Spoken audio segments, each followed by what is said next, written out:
Heyo, Ranger Nation, how are you guys doing? Happy Wednesday. Yes, it's been a bit. I did a live stream on Friday, and that's been about it. Just kind of stepping back, I guess. Just kind of had the opportunity to record something Tuesday, but just mentally could not do it. So here we are. Got some merch news, stuff that I've got, Battle for the Grid update, as well as a little more thoughts on the Chip Lynn situation. So let's get you all caught up with everything that's happening in the world of Power Rangers as of right now, January 15th. Let's get into it. First bit of news. Thank you to Lucius for pointing this out, asking. The backpack is not happening. I actually just talked about it for the Ranger Year in Review. That we still never got it. But here we go. We've officially got the word. It never made it into production. So thank you to Lucius. I'll have a link to the tweet below if you just want to go ahead and check it out. But he went ahead and asked Hasbro. He got the response back and he let us know. I know there were still a few people who were legitimately kind of looking forward to it. I probably would use it, but not happening, guys. So I'm sorry, but thank you for the update on that. Next thing, merch news. I had Ultraman. I guess I should have put it on the side. I finally got, guys, I ordered and I got myself Ultraman Orb. I told myself for 2020 I would be watching an Ultraman series for like as a New Year's resolution, I guess, is that 2020 I want to watch an Ultraman. So I went ahead and I bought Orb. It was on sale for like $17 was all. It includes the entire series and the movie. And guys, this is really fun. If you're thinking about getting into Ultraman, and you just were like, I just wanted the easiest way, spend like $20 and get this whole season. It comes on, what is it, 5 discs, 6 discs, if you include the movie, and it also comes with this really, really cool insert on it, which maybe I don't buy DVDs or Blu-rays very much, but I feel like you don't get insert books very much, but it actually names the kaiju. It kind of talks about each episode. It has like the director and a little plot and stuff. So I am absolutely loving it. I watched the first episode and then like late night one night. So I watched it again and then I watched episode 2. I am enjoying it. I can't wait to watch more of it when I can find time. Of course, I'm already still working on a rewatch of Hiva and I'm working on watching O's for the first time. So that's it's gonna take a little bit, but we'll get there. Eventually, I promise. Next one, where in the world is Chip Lynn? So this came out, I talked about it last week, especially on the Ranger Week in Review, that with Simon Bennett being the new executive producer, where does that put him? And I was saying that I feel like if he left the company, if he went somewhere else, we probably would have heard. Some other news would have came out about it that he got picked up somewhere else. So I was thinking like he's probably there. And in fact, in the last video, I guess it was a Ranger Week in Review maybe, I was joking that he's just sitting behind the scenes, laughing like a madman, like he's the villain, at the end of all of this, except not villain, whatever. But maybe he's still behind the scenes. Hearing this is from Joe Deckelmeyer, who also did the leaks and stuff about Researcher. So, if you want to know if that one's not true or not or whatever, but he has done a lot of other stuff.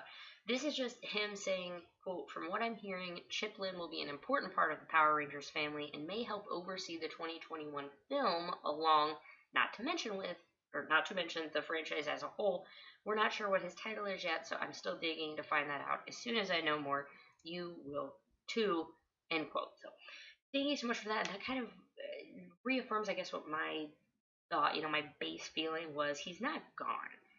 Simon Bennett could be just taking over this thing so he can be doing, freeing up to perhaps have a different role in the franchise or maybe a different role in Hasbro. I'm not sure.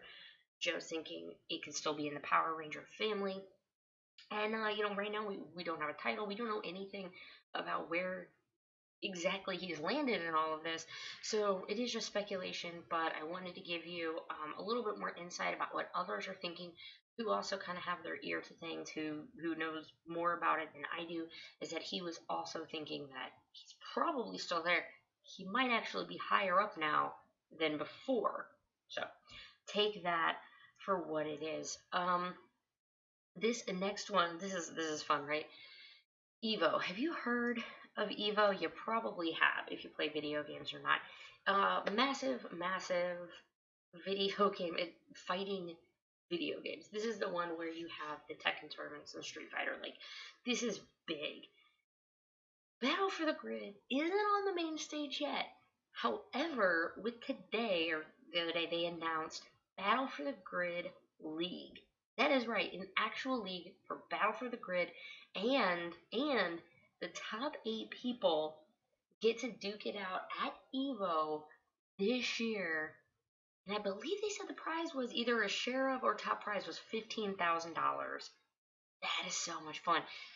Let's talk, not to like completely bury the part about we have a league now, but whenever you can say your game, and they're not going to be on the main stage, they wanted to clarify that they're not on the main stage of Evo, but they are going to be a part of one of the like demonstrations. Like they're going to be there, they're going to have a presence, they're going to be trying to get more and more people interested in it.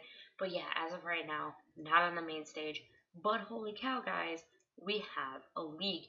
Going over just a little bit of it, there's going to be online weekly tournaments. You can participate in sanctioned online tournaments hosted by the Battle for the Grid Discord group. If you're not a part of the Discord group, you should go ahead and do that now so you can learn more and be ready whenever these weekly tournaments start.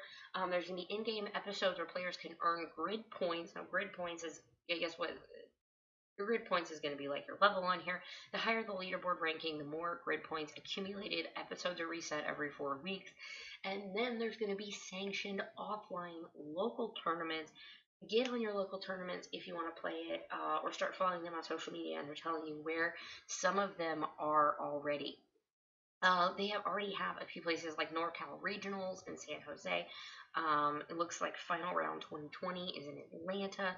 There's going to be April Annihilation in New Jersey. So hopefully you can find a place that's going to be close to you if you want to go compete in the actual offline tournament with a whole bunch of people.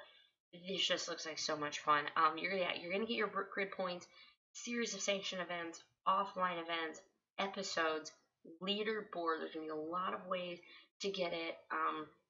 With the top 8 players, the 7 players with the highest grid points at the end of the season, along with the winner of a last chance qualifier tournament, will be invited to compete in the series finale at EVO 2020 in Las Vegas.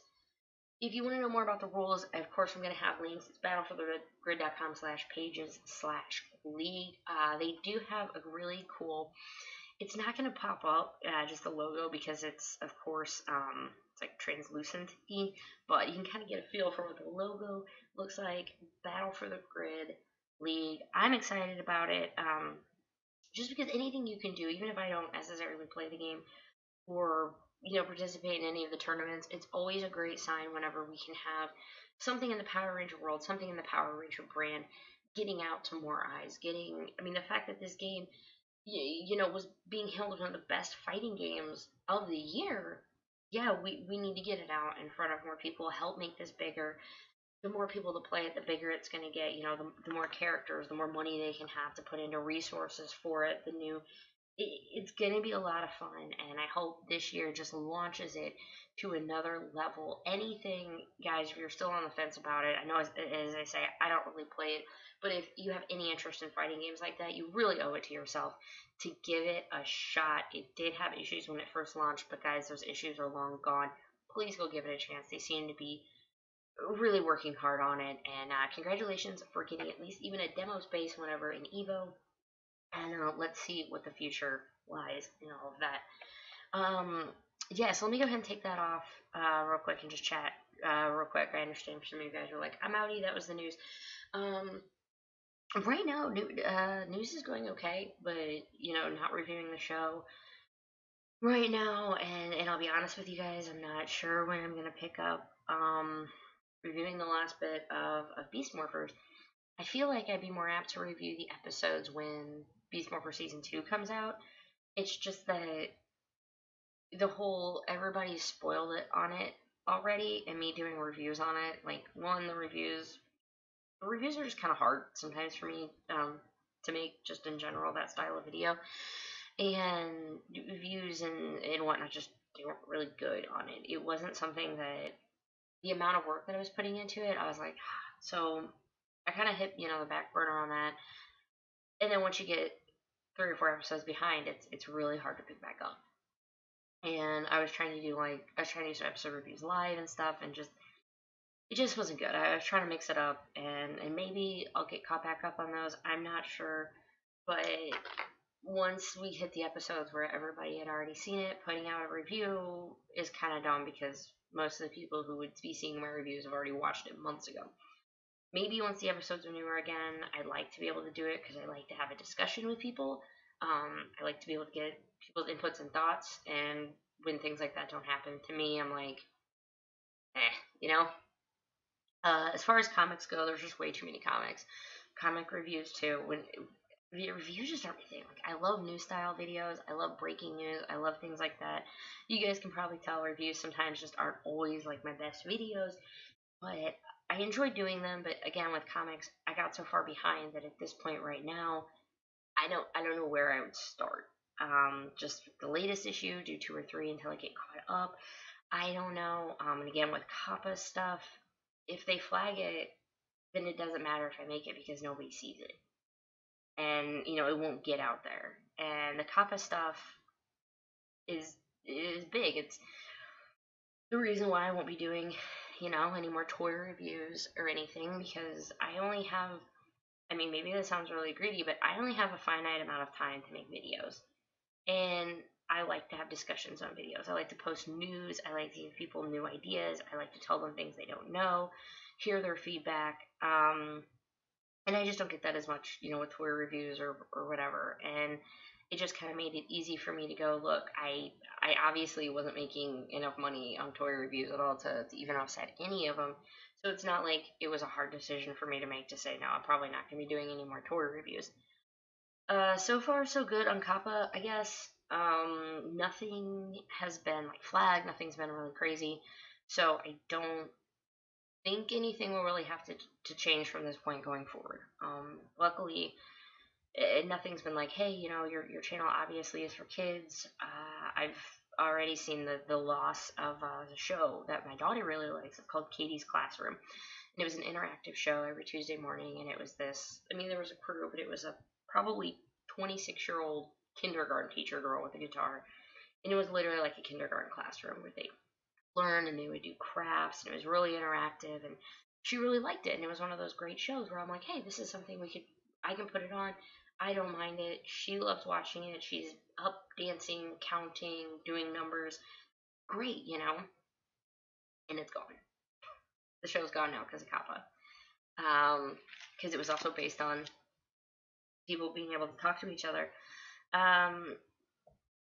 But for this channel, I think everything's pretty much going to be status quo. As far as passion goes right now, guys, admittedly, I just kind of want to watch Toku and play Pokemon TCG online. I've been really down. I know I'm not going to leave this too long because I'm sure 90% of you have left already, but yeah, just winter time is really bad for a lot of people who suffer from depression, but specifically with seasonal affective disorder, it's really, really bad. And I kind of feel like I've been living in a fog for the last few months, and I'm ready for the fog to be lifted. And I'm trying, but I don't know. Hopefully, the sun starts being out a little more. I can be outside and see myself.